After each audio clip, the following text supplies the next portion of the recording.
പരിശുദ്ധ അമ്മ കയറിയ എല്ലാ കുടുംബങ്ങൾക്കും കാതലായി വ്യത്യാസം വരുന്നതും അവ ചരിത്രത്തിന്റെയും സുവിശേഷത്തിന്റെയും ഭാഗമാകുന്നതും നമുക്ക് കാണാം. നസ്രത്തിലെ വീട്, സക്രിയായുടെ വീട്, കാനായിലെ വീട്, സെഹിയോൻ ശാല.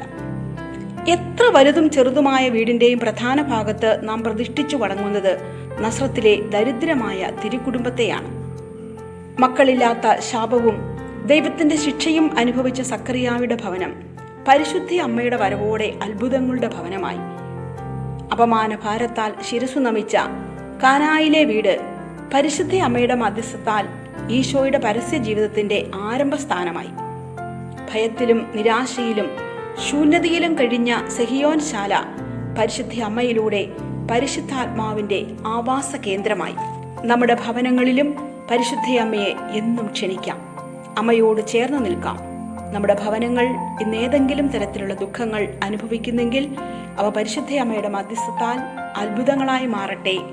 ആമേൻ.